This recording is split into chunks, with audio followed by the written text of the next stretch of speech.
Hi, Jim Remley here with eRealEstateCoach. Here's your little Tuesday morning tip for you. We're going to talk about the difference between your first impression and your last impression.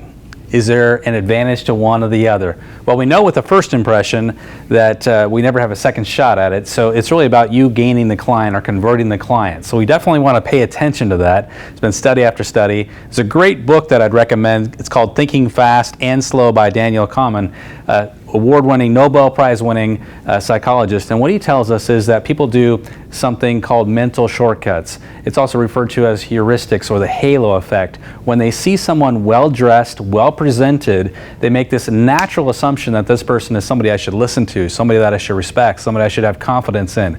So when we come into a meeting, we want to look our best, we want to groom up and dress up, we want to present ourselves well, and we always have had that experience when we walk into a restaurant or a hotel and we get better service when we're dressed up. So obviously, attending meetings, it's a given we should look our best. Other studies show some other things that impact the first impression as well. 57% of the first impression is formed by that visual of how you present yourself, but the remainder of the percentage goes like this. 36% is based on voice quality. In other words, your inflection, how you're presenting, what you're saying in terms of your tone of voice, and then the last 7% is actually what you say. So visual is the most important as you walk in and make that first impression within the split second, and then it's followed by your tone of voice or how you're presenting, and that's what you say. That's how you form a great first impression. So the question I always ask everyone is, are you ready for $1 million test? In other words, if somebody calls you this morning and says, I'm ready to list my $1 million ranch, or I'm ready to list my $1 million condo, or maybe in your market it's a $5 million property, are you dressed up enough to leave in 10 minutes? Or do you feel like you got to go home and dress up? Now, sometimes people argue and say, well, Jim, I live in a rural market. It's not going to work for me. I get it, but let me tell you something. I live in a super rural market, which is Southern Oregon, and it's very easy to dress down. It's hard to dress up in a hurry. We can take this to another level when we call it the working necessarily on your business, but in your business. There's a big difference. A lot of us work in our business, but if we want to work on our business, we can meet the $1 million standard that way. And I give you some ideas on this because it's important that everything that we're doing has a very high quality standard as well, because all those things represent your brand. So here's some things to think about. Take 15 minutes a day and invest it in looking at your website.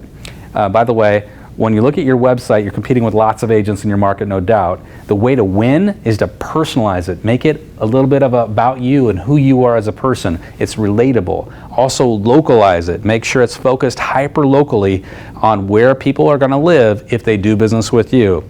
It's been proven and shown over and over and over again that people prefer to do business with hyper-local websites rather than the big aggregators like Zillow and Realtor.com, as long as it's hyper-local content.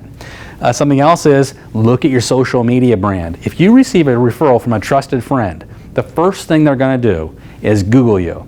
Have you Googled yourself and looked at how you appear online, and looked at your Facebook presence, your Instagram presence, and ask yourself, is that a good representation of your brand? If it's not, clean it up. Third is your presentation materials. When's the last time you updated your buyer presentation, your seller presentation? Super important there.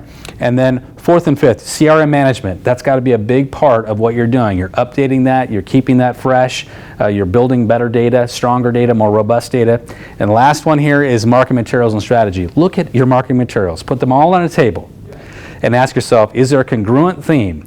Does it make sense? Is there an overall overarching brand that it resonates throughout all my marketing? If the answer is no, if it's a mismatch, if it's a missed opportunities in there, take a look at it and start to restructure your brand. Now let's talk about the last impression. So the last impression is how you're going to actually be able to get referrals over the long haul. People aren't going to remember the first time they met you. What they're going to remember is the last communication, the last time they did business with you. Your ability to create raving fans is during the last impression, not the first one. So I think this is as important, or maybe more important, than the first impression. So what are you doing about creating that amazing raving fan level experience when it comes to the last impression? 5 quick things you can do. Of course, you want to have a personalized closing gift. Not something you give to everyone, but specific to the client that you're dealing with. The second thing is you want to use a handwritten thank you card, which just means you handwrite it and you tell them how much you enjoy doing business with them. And of course, you always want to ask for the referral in that card as well. put a couple business cards in there. And then third, which is super important, is use the 3-2-1 approach. And the 3-2-1 approach is 3 days after closing, I'm making a phone call and I'm saying, how you doing? What's going on? Are you enjoying the house? Anything I can help you with? Any questions that you have? Another great opportunity during this call is to remind them, if they do have one, a home warranty, and give them that information again or text it to them again. The 2 is 2 weeks after closing, I'm following up again. And the 1 is 1 month after closing, I'm following up again. By the way, did you know that if you're going to receive a referral from a client, highly likely it's going to happen during that 30-day window. That's the most active time because people are coming to look at their new house. People are talking to them about real estate. It's a natural time for them to be able to refer to you. Next is concierge services. Make sure they know you're the point of contact for plumbers, electricians, and painters, and anyone else that can help them, and handymen with their home, so you can always stay in the loop with them.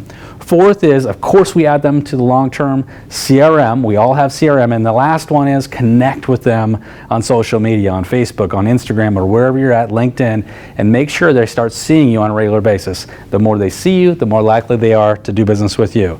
NAR study showed that 6 months after closing, half of buyers and sellers in the country could not remember their agent's first name.